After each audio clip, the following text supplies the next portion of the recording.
Tingnan lang naman kung mag-start na ka-recording. Na, sir. Start na, sir. Okay. Okay, good morning everyone. Good morning, Doc Flores. And welcome to MaEd 203, Human Resource Management. So for today, we will be discussing about the theories in human resource management. But before that, let me introduce to you the reporters. First, I would like to introduce myself. I am Shan C. Batitang. I am from Barangay Matabao, Buena Vista, Agusan del Norte.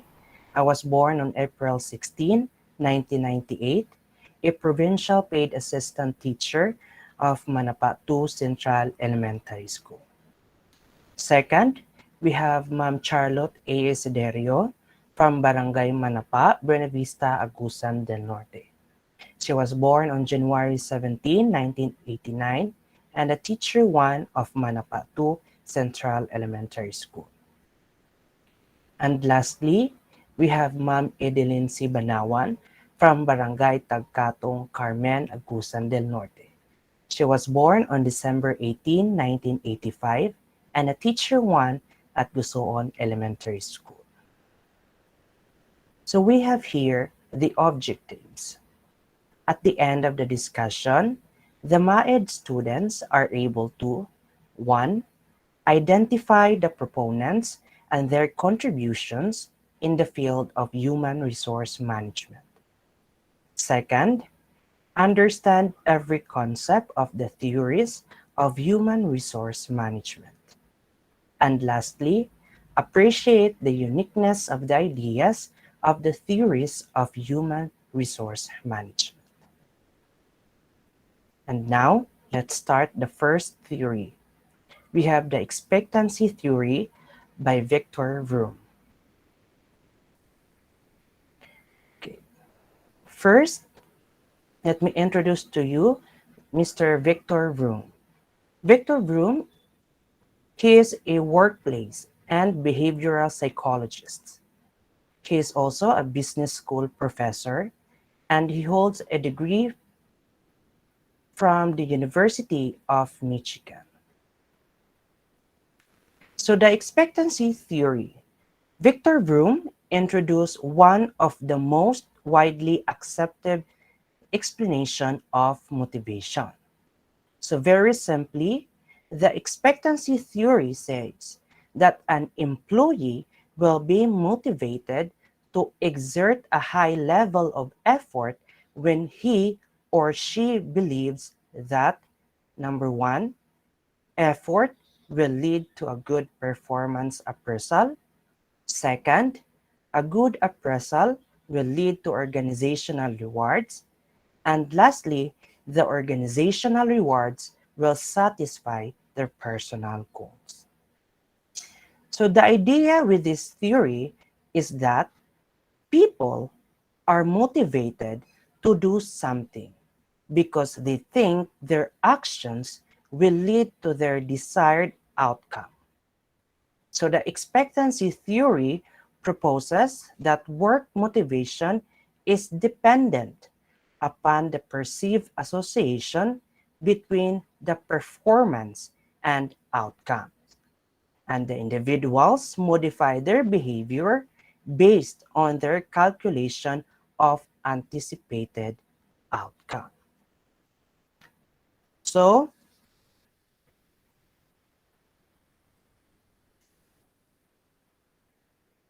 okay, so we have here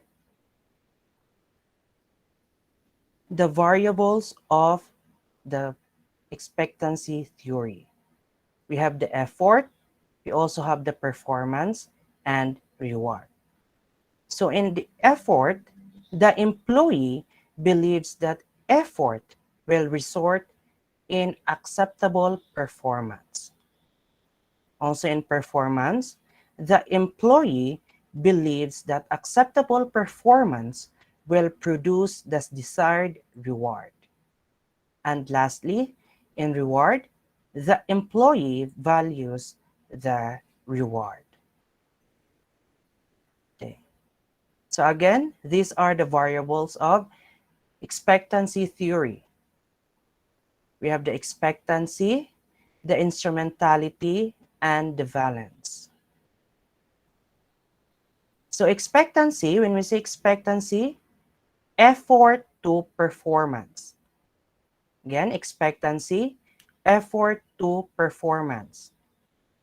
In instrumentality, we have performance to outcome. Again, in instrumentality, performance to outcome. And lastly, we have the variance, outcome to reward. Again, variance, outcome to reward. Let's go first with the first variable, the expectancy. Okay, so the expectancy is the belief that if you work hard, you will able to hit the targets that have been set for you by your manager. Again, in expectancy, it is the belief that if you work hard, you will able to hit the targets. So you make this judgment based on a number of factors, and these are some of the factors: your past experience, your confidence in your ability, and how difficult you perceive the target is to achieve, and whether or not the target is under your control.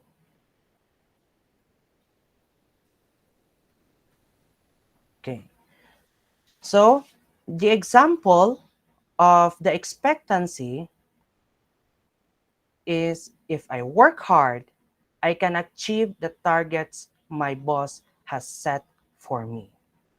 That is the example of expectancy. If I work hard, I can achieve the targets my boss has set for me. Next, the second variable is the instrumentality.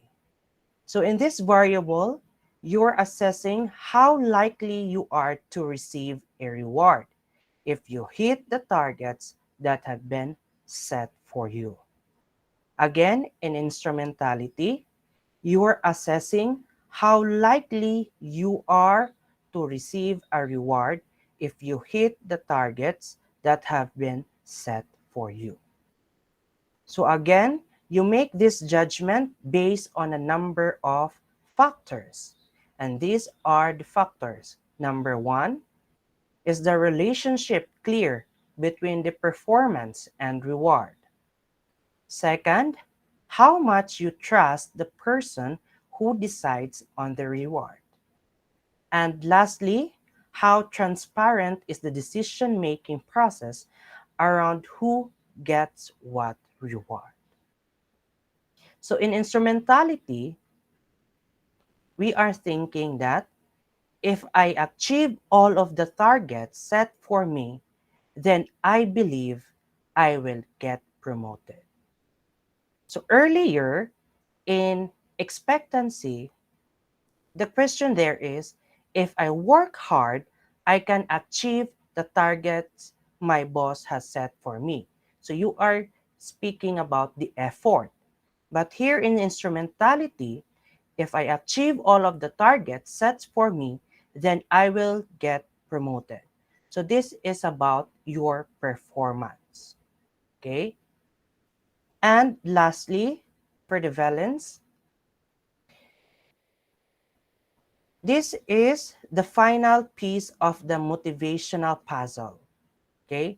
So in the valence, it is simply the perceived value of the reward to you. Again, it is the perceived value of the reward to you. So this could be negative if you actively want to avoid the reward. Also, zero if you are unmotivated by the reward. But if one, if you are motivated by the reward. Okay, so here in valence, we focus on the question, Do I want to be promoted? Will the extra work result in even less time with my family? Is it really worth putting in a serious effort for a whole year to receive a promotion and a 10% pay raise? So, when it comes to valency, an employee will have to weigh up the pros and cons of the reward. Again, the valence, it is okay, the employee will have to weigh up the pros and cons of the reward. So combining the three variables above give us the following formula. We have the expectancy, which more focus on effort, times instrumentality, focus on performance, times valence, just focus on the reward, equals to motivational force. Okay, so this formula is simply stating what we've already covered. So to be motivated, you must think your targets are achievable. You must clearly understand any reward you might receive, and you must actually value the reward. Okay. So the key to the expectancy theory is an understanding of an individual's goals and the relationship between the effort and performance, between the relationship of performance and rewards, and between the rewards and the individual goal satisfaction. So when an employee has a high level of expectancy and the reward is attractive, motivation is usually high. So therefore, to motivate workers, managers must strengthen workers' perception of their effort as both possible and worthwhile. Clarify expectations of performances, tie rewards to performances, and make sure that rewards are desirable.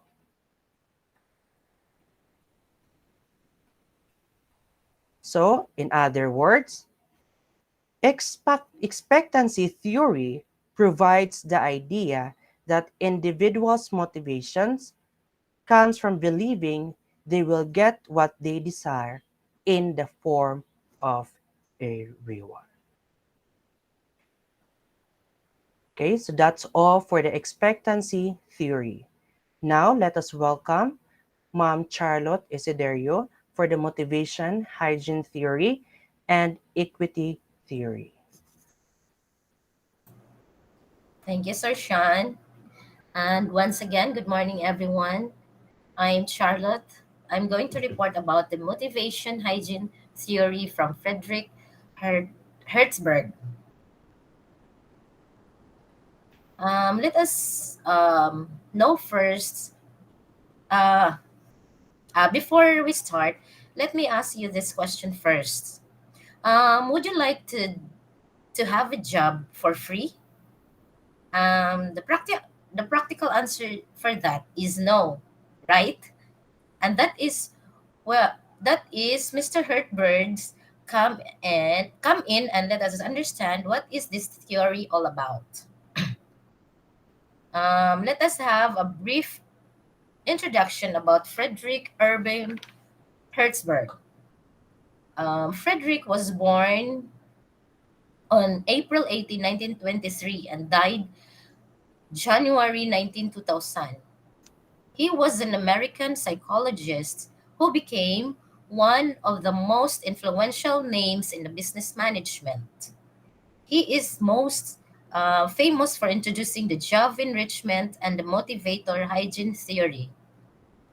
Um, its 1968 publication, the book entitled One More Time, How Do You Motivate employees, had sold 1.2 million reprints by 1987 and the most requested article from the Harvard Business Review. About Frederick Herbert's motivation hygiene theory, it says that motivation on a job should lead to satisfied workers. Satisfaction and dissatisfactions were not opposite ends. Mr. Frederick Herbert's studies indicate that certain job factors are consistently related to employee job satisfaction, whereas others can create job dissatisfaction. According to Herbert's, motivating factors, also called satisfiers, um, also intrinsic job elements that the nature of work itself, responsibility, uh, lead the satisfaction such as achievement, recognition, the nature of work itself, responsibility, advancement, and growth. What Herbert's term hygiene factors called dissatisfier are extrinsic elements of work environment such as company policy, relationship with supervisors, working condition, relationship with peers and subordinates, salary and benefits of job security. These are the factors that can result in job satisfaction if not well managed. If not well managed. One of the most interesting results of Herbert's study was the implication that the opposite of satisfaction is not dissatisfaction. He believed that the proper management of hygiene factors could prevent employee dissatisfaction, but that these factors could not source of satisfaction or motivation. About factors were different from motivation and demotivation. Motivators, those are the factors that directly motivate people to work harder. Those are the responsibility at work, meaningful, fulfilling work, and achievement and recognition. For the hygiene, for the hygiene, factors that can demotivate if not present, but do not actually motivate employees to work harder. These are some um, examples for motivators and hygiene factors. For motivators, the achievement, the recognition, advancement, the work itself, responsibility, potential for promotion, potential for personal growth, and the salary.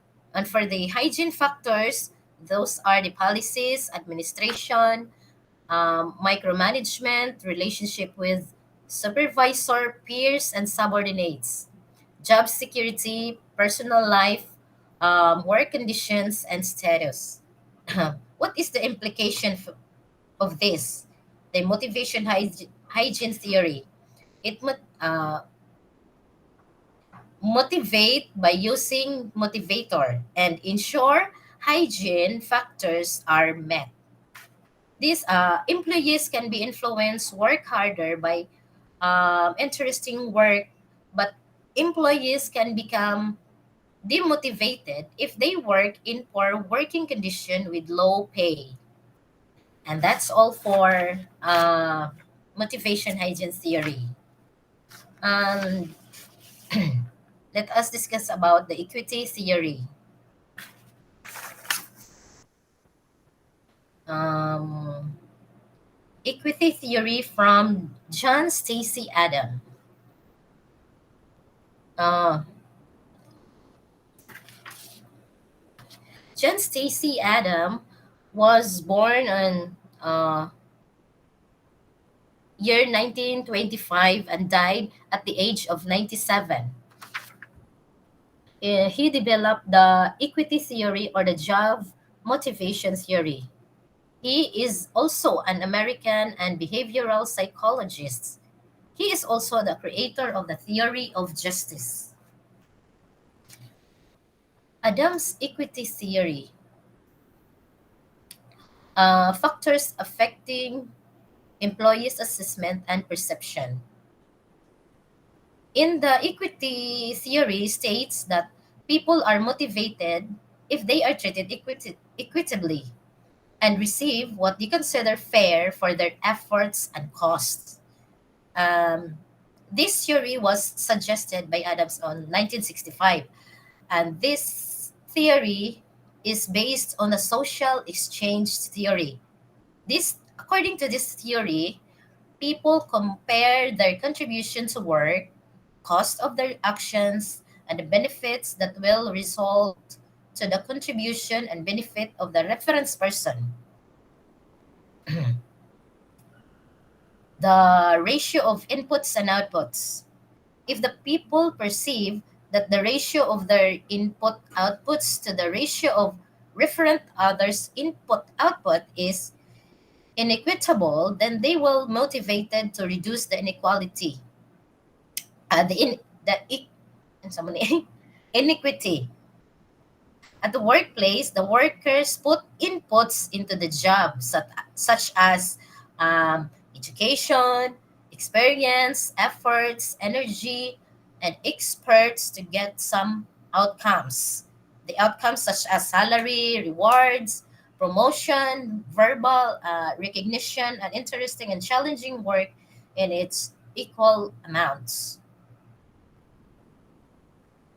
Um, The equity theory works not just in a workplace, but also at the school as well.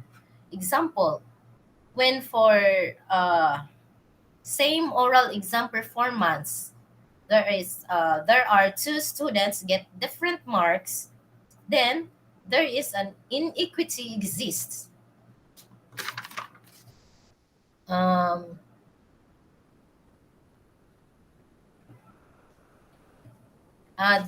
these are the inputs in equity theory: the efforts, loyalty, hard work, commitment, skill, ability, adaptability, flexibility, tolerance, determination, enthusiasm, trust in superiors, support of colleagues, and personal sacrifice. And for the outputs, these are the financial rewards such as the salary benefits and perks. Intangibles that typically includes recognition, reputation, responsibility, sense of achievement, the praise, stimulus, sense of advancement or growth, and job security. And wait, and the key points of this is that much like that determine that the two factors of motivation classified by, as I discussed before, the Frederick Hertzberg's intrinsic and extrinsic, Adams' equity theory states that positive outcomes and high levels of motivation can be expected only when employees perceive their treatment to be fair. Their perception of fairness is based on a number of different outputs when they put into their work and outputs when they get back as a result. And Adams' equity theory is about striking a healthy balance between the two. If the balance lies too far in favor to the employer, some employees may ask for more compensation or recognition. Others will be demotivated. Some may even decide to work elsewhere. That's and that's all my report. And let us go to next topic, the reinforcement theory and the goal setting theory from Ma'am Edelen. Ma'am Ed? Yes, ma'am. Thank you, ma'am. Okay, once again, good morning, everyone. Good morning, sir. Good morning, ma'am. I will be discussing the last two human resource management theory, which are reinforcement and the goal setting theory. Reinforcement theory was formulated by Edward L. Thorndike. He was an American eugenist and psychologist. He also worked on comparative psychology.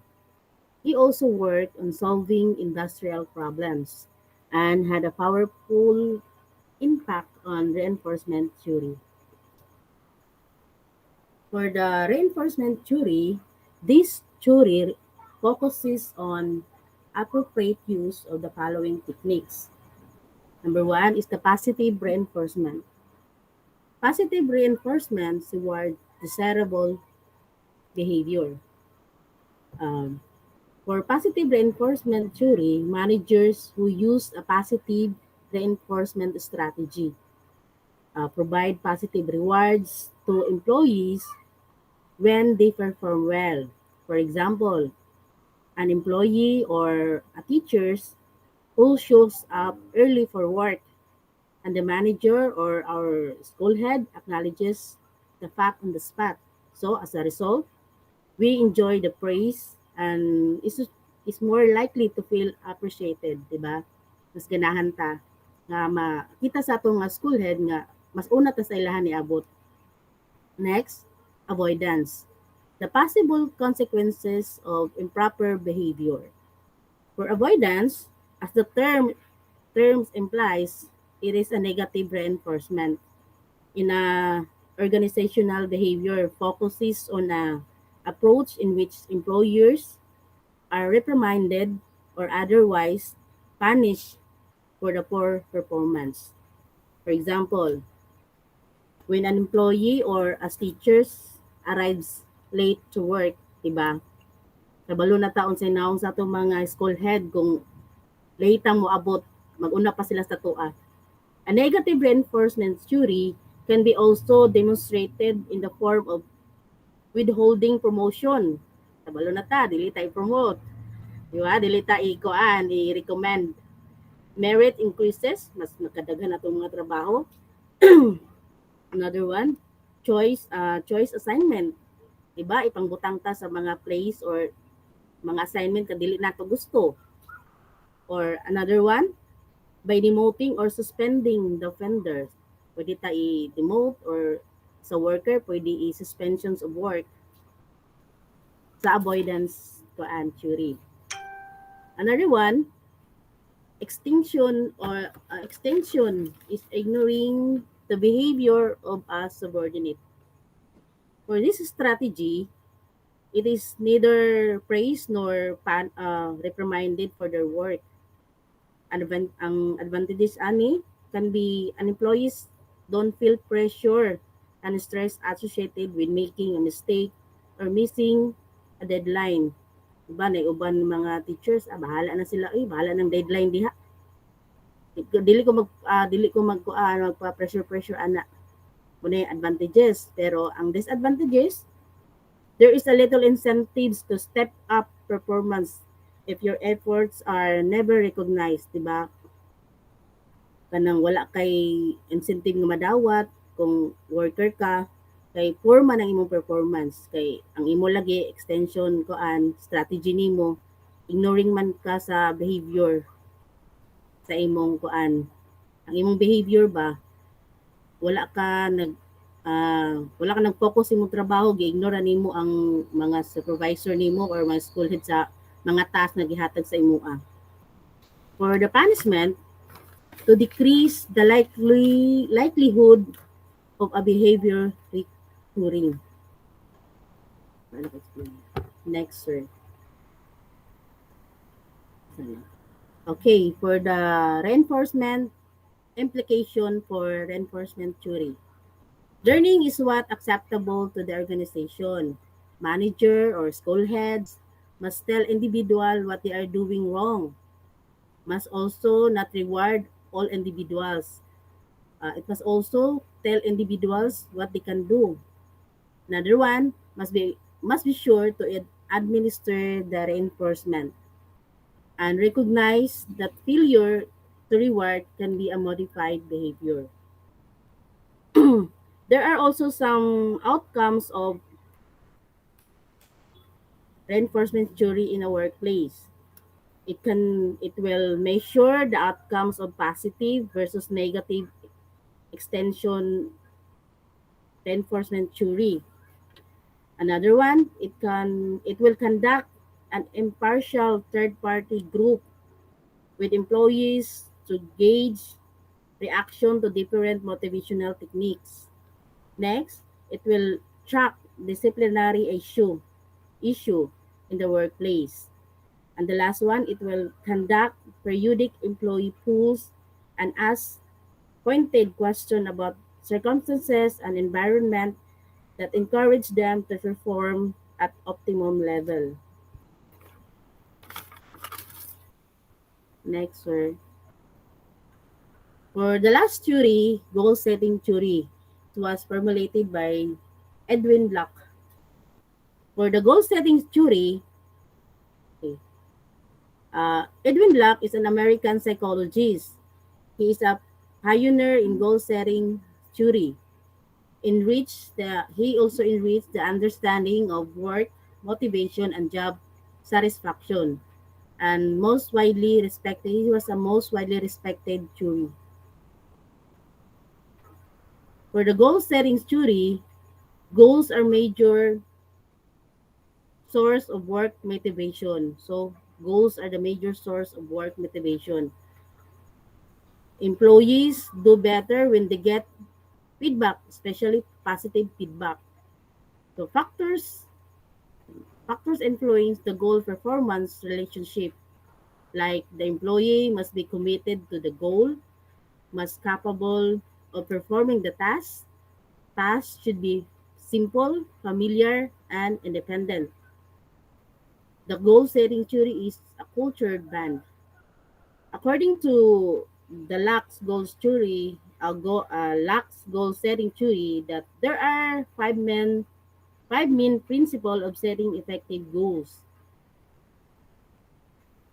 We have the clarity. Number one is clarity. Goals must be clear and specific. So klaro o specific kung unsa ba gyud ang imong goals. Second, challenge. The goals should be sufficiently challenging to keep employee engaged and focused. Third, commitment. Employees need to understand and support the goal they are being assigned. So dapat ang employee or kuan kita committed ta sa goals nga atong gusto. Next, feedback. Feedback is an important component of the goal setting theory. Regular feedback should be provided throughout the goal achieving process to ensure tasks stay on the track to reach the goal. And the last one is task complexity. The goal should be broken down into smaller pieces. So, sa task complexity, dapat ang imong goals, imo na nang bahin-bahin, dili kay diretso ka sa goals na dako kaayo, nga diretso mo ma-achieve. So, for the principle, we have clarity, challenge, commitment, feedback, and task complexity. Next, we have also the SMART model. It is an effective way to set and accomplish goals. The acronym is SMART: specific, measurable, aggressive, realistic, time bound. For specific, that the goal should be specific as possible. Dapat kabalo gyud ka unsa gyud imong goal. Next, measurable. It should be measurable. Achievable. Goals should be fairly challenging to keep employees engaged and to provide reward upon accomplishing them. Next, realistic. Set the goal that can be realistic to be met. Dapat ay mong goal ma-achieve nimo. Di kay nagkuan ka og goal di dito ma-realize kalisod. Then time bound. Goals should have a clear time frame in which they need to be reached. Dapat siya nasa time frame kung kanus ani mo dapat i-achieve na nga goal. And again, the SMART model: specific, measurable, aggressive, and realistic and time bound. And that's all for the group 2. That's all for the human resource management theory. Sure. Okay, thank you, Ma'am Charlotte and Ma'am Edeline. And that's all for today. So if you want to learn more about the theories in human resource management, you can read or you can watch videos using these links. Okay.